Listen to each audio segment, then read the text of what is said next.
Assalamualaikum warahmatullahi wabarakatuh. Apa kabar teman-teman semua? Aku ucapin makasih banget bagi kalian yang udah klik play video podcast ini. Sebuah video podcast kami dari Zoom. So weird but still work. Really appreciate it guys. Guys, aku mau ngomongin sesuatu sih sebenarnya sama kalian. Gimana sih keseharian kalian di masa pandemi seperti ini? Pasti masih banyak kan WFH atau sekolah dan kuliah online seperti itu ya. Kayaknya memang nggak enak banget gitu menjalani kehidupan di masa pandemi seperti ini. Pasti hal-hal yang nggak enaknya itu seperti orang-orang di sekitar kita ada yang terkena COVID, hingga orang-orang di sekitar kita yang ada yang taraf ekonominya menurun. Kalau dipikir-pikir, kan kalau misalnya kita berkeluh kesah terus, nggak ada habisnya tuh. Itu kan pasti hanya akan menjadi sebuah daftar panjang yang tak terbatas. Tapi kalau dipikir-pikir, bisa nggak sih kita temukan solusinya? Sebuah solusi yang mana bisa meningkatkan taraf kehidupan di segala sektor di masa pandemi seperti ini. Sebuah solusi di mana bisa meningkatkan kembali taraf ekonomi di masa pandemi seperti ini. Nah, buat teman-teman yang tertarik untuk diskusi seputar itu, itulah yang akan kami bicarakan. Aku dengan teman-teman yang udah pada gabung di Zoom aku pada hari ini, ada Kak Husnul.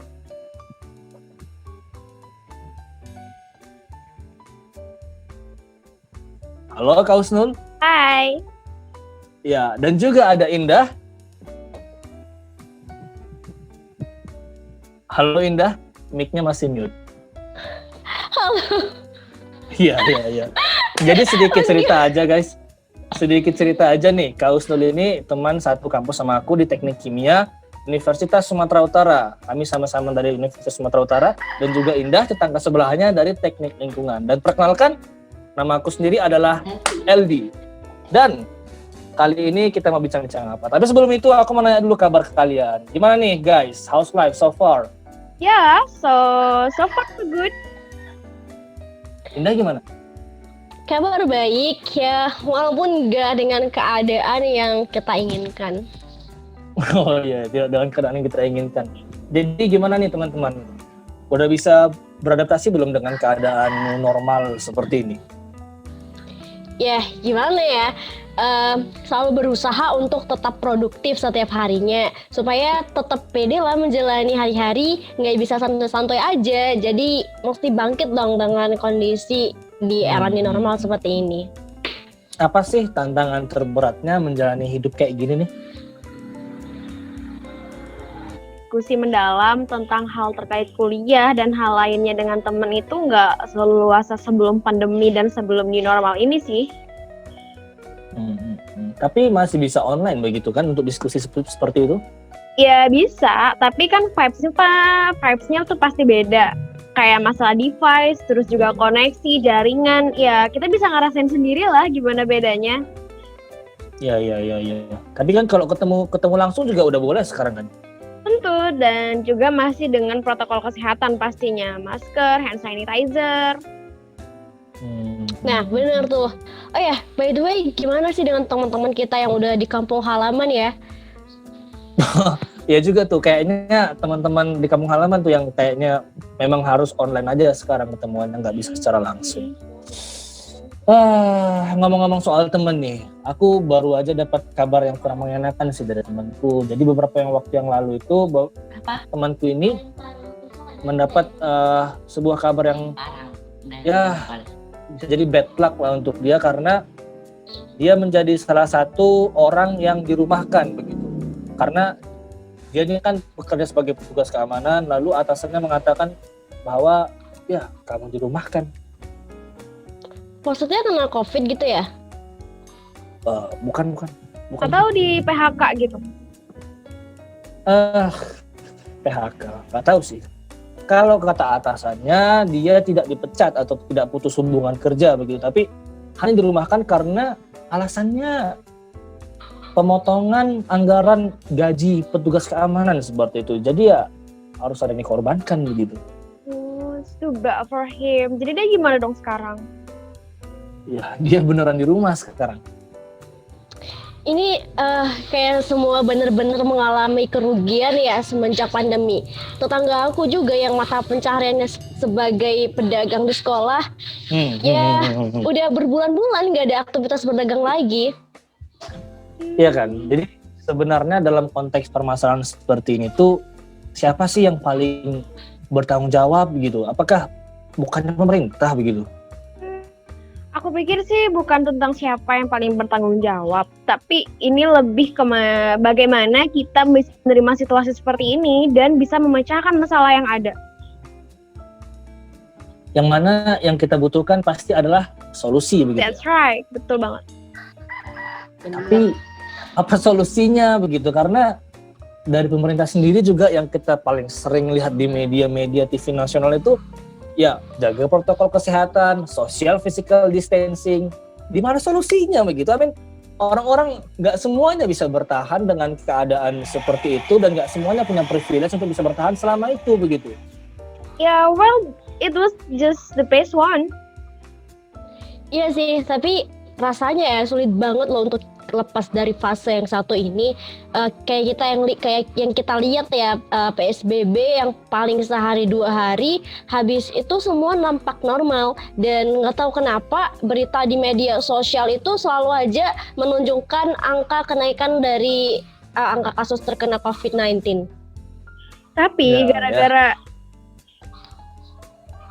itu juga mengherankan karena kayak negara-negara lain itu kasus COVID-nya udah 0 duluan dan kita sampai sekarang masih ada. ya, tapi tuh gara-gara itu memang kita jadi sulit move on untuk the next phase-nya. What is it? Tentang menerapkan solusi baru dari permasalahan baru. Contohnya, banyak usaha yang gulung tikar karena era pandemi begini. Nah, ada tuh nanti penyuluhan bagaimana menjalankan bisnis di era new normal seperti ini. Itu penyuluhan dari? Banyak, seperti penggiat sosial atau para influencer dan bahkan pemerintah juga ada. Jadi itu solusi dari pemerintah mengadakan penyuluhan. So, what exactly the counseling is about? Itu lebih seperti mengedukasi tentang sektor apa aja yang memiliki potensi untuk bertahan bahkan merosot di masa pandemi. Bagaimana kita melihat peluang usaha yang kita lihat apa aja usaha yang laku keras di pasaran sekarang. Nah bener tuh, kayak sanitizer ya. Iya, Kan bener banget banget. tuh di era yang sekarang ini. Kayak masker, hand sanitizer, tisu, exactly. Itu semua salah satu contoh peluang usaha. Lihat demand yang ada, lalu kita sediakan supply-nya. Dan bahkan juga kita seharusnya pemilik sektor ekonomi ini atau yang bergerak di bidang ekonomi lebih aware dan lebih fleksibel. Kayak misal wedding atau event organizer, kan mereka pastinya sudah lebih fleksibel seperti menyediakan acara dengan protokol kesehatan. It's all about supply and demand, serta marketing yang strategis. Oke, bisa diterima, tapi aku masih ngerasa kayak itu tuh solusi untuk salah satu bidang aja gitu, untuk para entrepreneur. Bagaimana dengan yang lain begitu? Ada banyak sih sebenarnya, karena istilah ekonomi kreatif itu kayak beneran mendorong dan membuka lebar kepada sektor lain gitu untuk bisa dijadikan pendongkrak ekonomi juga. Seperti? Aku ambil contoh nih ya yang paling aku beneran suka, misalnya sektor media kreatif. Content creator begitu ya? Nah iya, jadi ada banyak hal yang bisa dilakukan oleh seorang content creator kan. Kayak menyajikan konten-konten hiburan, konten edukatif, konten informatif, dan masih banyak lagi tentunya. Dan jika ada suatu brand yang tertarik dengan konten mereka, dan mereka bisa mendapatkan sponsor, nah ya tau lah keterusannya gimana gitu. Iya. Semenjak Indah bilang kayak gitu, aku jadi pikiran kayak kalau yang semua usaha-usaha yang serba online seperti ini, usaha seperti itulah, yang online beginilah, yang memang naik pesat begitu keuntungannya. Bener banget. Banget tuh. Kayak aplikasi ini kan, yang kita pakai sekarang, Zoom, dan aplikasi meeting virtual lainnya. Yep. Pasti sangat-sangat puas sekali tuh menerima omset yang begitu deras semenjak masa pandemi seperti ini gitu. Iya, dan kebanyakan all-shop juga masih bertahan loh. Nah iya juga. Jadi kan aku kan beberapa waktu yang lalu ikut webinar tentang internship seperti itu, menceritakan tentang bursa pencarian pekerja begitu, dan si narasumbernya mengatakan kalau di zaman sekarang ini, di masa pandemi seperti ini, grafik untuk pencari kerja itu lebih banyak ke all shop company begitu. Nggak tahu kenapa sih, kayak Tokopedia, Bukalapak, Shopee dan kawan-kawan seperti itu. Ya, karena itu simple, semua pekerjaannya itu bisa work from home. Right. Bener tuh, bener banget. Ya, dan yang barusan LD bilang tentang webinar itu juga bisa jadi ladang pencaharian juga sebenarnya. Ya sekarang nih ya, kita kan belajar lagi di rumah kan, dan sangat besar kemungkinan kalau kita tuh dan kebanyakan dari kita nggak mendapatkan edukasi yang proper selagi di rumah aja. Tapi untuk kita-kita nih yang berinisiasi dan mau bangkit untuk menyediakan jasa pengajaran, kita bisa loh bikin lapangan kerja yang baru gitu, untuk setidaknya kita dapat penghasilan tambahan dari keadaan online seperti ini. Misalkan kayak jasa pengajaran secara online tapi lebih kreatif misalnya, dan objeknya kita juga bisa sesuaikan dengan segmen umur. Dari situ aku mikir industri game itu berarti Ya gila udah banget pasti lah, udah pasti. Yang tadinya juga udah besar ya peminatnya, jadi lebih melonjak lagi. Karena dengan situasi di rumah aja seperti saat ini bisa membuat yang tadinya bukan gamer malah jadi gamer gitu. Karena mereka mengisi waktu kebosanannya. Ya benar tuh. Jadi game yang kayak meledak di pasaran sekarang tuh banyak, mulai dari game yang berat sampai yang ringan yang kayak lagi viral sekarang tuh. Iya, benar banget. Nah, iya dan tuh. Selain game, terus juga yang online, all shop. Ada satu lagi loh yang sekarang tuh lagi in banget teman-teman. Tahu nggak sih apa? Apa tuh? Apa tuh Kak? Itu adalah tanaman. Kejadian nggak sih di kota teman-teman? Oh ya. Kalau Lagi tanaman musim sih, itu lagi musim ya. lagi hectic banget karena dari awal pandemi aja sampai sekarang. Itu kalau aku lihat dan aku baca beritanya tuh mereka stabil dan sampai meroket gitu loh. Bahkan yang mungkin sebelum pandemi aja tuh yang kayaknya biasa-biasa aja sekarang malah luar biasa. Dan pasti omsetnya lebih banyak dari sebelumnya. Nah, bener tuh Kak. Dari informasi yang aku baca juga ya. Bahkan untuk salah satu nih jenis tanaman yang benar-benar viral sekarang ini, tanaman agonema ya. Tanaman itu dari Thailand sebenarnya. Tapi para penjual tanaman yang mereka bikin usaha tanaman seperti itu bisa dijual sampai harga jutaan gitu. Bahkan satu tanaman aja tuh harganya bisa sampai 6 juta loh. Betul kan banget. Beneran fantastis banget gitu. Manfaatkan peluang yang sekarang ya, peluang ini normal. Gila, jutaan bisa juga ya. Tapi aku masih merasa lagi-lagi nih, aku masih merasa ada yang kurang gitu, karena bagaimana nasibnya orang-orang yang, ya mohon maaf bahasanya nih ya, let's say kuranglah untuk mendapat edukasi seperti kita-kita ini gitu. Jadi mereka tuh mungkin belum tahu dengan pergerakan dunia yang dinamis ini dibandingkan dengan mereka yang ya mungkin mereka belum tersadar gitu. Jadi ya kalau kalian paham lah, bagaimana sih solusinya untuk orang-orang seperti itu begitu. Orang-orang seperti mereka, karena di negara kita juga masih banyak dan itu menjadi masalah vital juga bagi kita semua. Kalau sekarang ini ya, kalau dari pemerintah, itu pemerintah ada menyediakan kartu prakerja. Kartu prakerja, gimana tuh? Aku masih kurang baca sih, coba ceritakan dah. Jadi kalau dari yang aku baca ya, kartu prakerja ini memang cocok sekali jika ditujukan untuk segmen ya orang yang LD sebutin tadi tuh.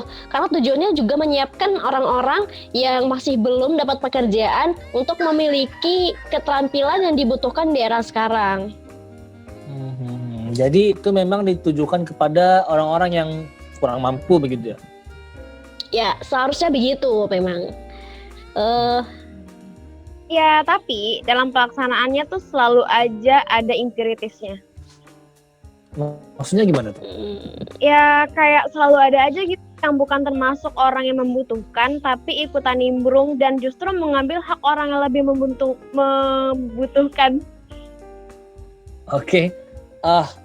Bukannya sudah jelas begitu regulasinya mengatakan bahwa fasilitas ini hanya diperuntukkan bagi orang-orang atau kalangan yang memang membutuhkan secara sosial ekonomi begitu misalnya.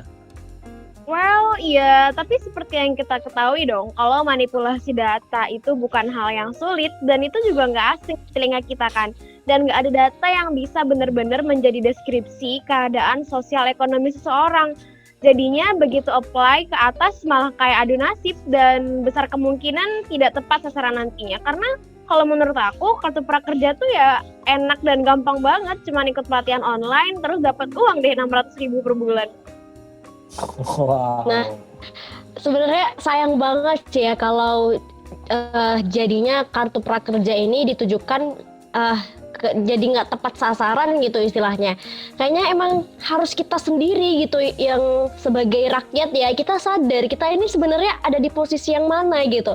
Dan masih ada yang lebih membutuhkan gitu.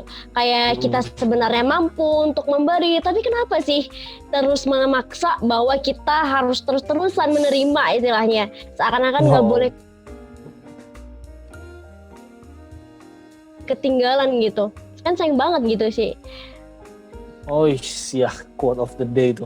Banget, Jadi betul banget.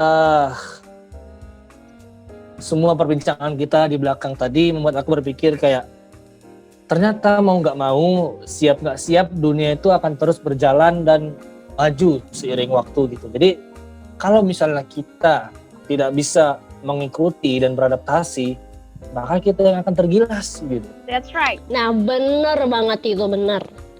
Seperti sekarang kan kita bicara tentang ketenagakerjaan di industri ketenagakerjaan. Jadi kayak pabrik itu sekarang mungkin masih menyediakan lapangan pekerjaan bagi ratusan bahkan ribuan pekerja begitu. Namun mungkin puluhan tahun yang akan datang setelah dunia ini menjadi lebih modern lagi, mungkin pabrik tidak membutuhkan lagi jumlah pekerja sebanyak itu, mungkin hanya sekitar puluhan karena semua pekerjaan produksi tadi itu hanya dilakukan oleh otomasi robot, tidak lagi membutuhkan para buruh pekerja begitu. Ini ngeri juga sebenarnya kalau pas masa itu datang dan banyak yang nggak siap sehingga pastinya akan banyak pengangguran tentunya dan jadi masalahnya itu akan semakin berat teman-teman.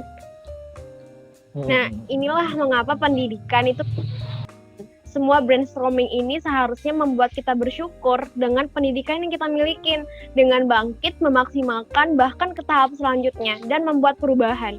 Jadi kita di sini benar-benar ngelihat bahwa pendidikan itu bukan hanya materi yang kita dapatkan selama kita kuliah, tapi bagaimana kita mengelaborasi dan mengembangkannya sehingga kita bisa beradaptasi kalau keadaan yang seperti ini ataupun keadaan yang tak pernah kita ekspektasikan untuk terjadi, kita bisa untuk menghadapinya teman-teman. Nah, bener, setuju banget. I think this sounds so lame, but tapi apakah di masa pandemi seperti ini kita harus diam menunggu aja atau semangat sih? Ya kita harus semangat Ya, dong harus pastinya. semangat lah pastinya. Yes, that's the energy from the agents of change. Okay guys, anyway kita udah bahas semua hal tentang gimana sih new normal ini bisa memulihkan kembali ekonomi kita begitu. Dan yang terpenting adalah kita harus bisa menempatkan diri sebagai game changer begitu. Thank you untuk Kak Husnul Indah, kita udah banyak ngobrol-ngobrol, sharing, tukar pikiran tentang like everything gitu.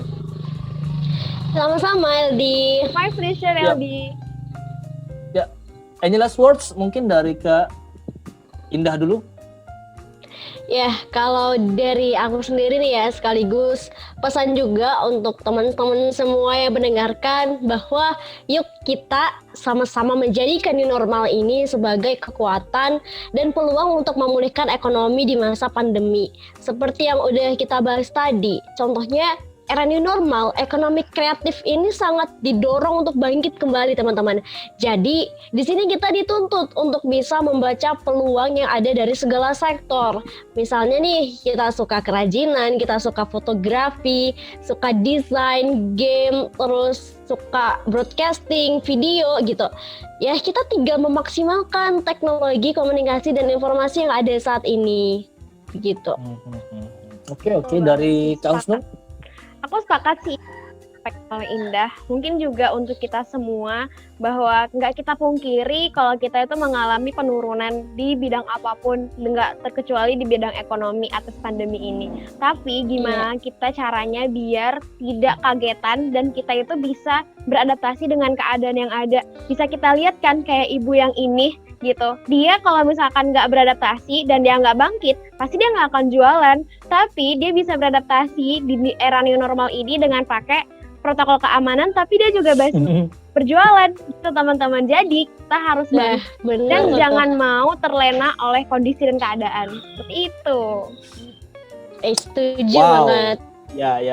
Itu dia tadi kata-kata terakhir dan beserta harapan bagi kita semua agar kita bersama bisa get off the problem, find the solution. Jangan hanya bahan hanya karena sekolah online atau kuliah online. Ayo bangkit. Oke, mari kita lakukan apapun itu guys, selagi itu positif untuk mengisi hari-hari kita. Aku ucapin terima kasih udah pantengin podcast ini sampai akhir. Aku berharap sekali, kami semua berharap sekali kalau teman-teman bisa mendapatkan hal yang baru dari podcast ini. Kami pamit undur diri. Bye. Sampai jumpa di lain kesempatan. Bye. See you everyone. Wassalamualaikum warahmatullahi wabarakatuh. Waalaikumsalam warahmatullahi wabarakatuh.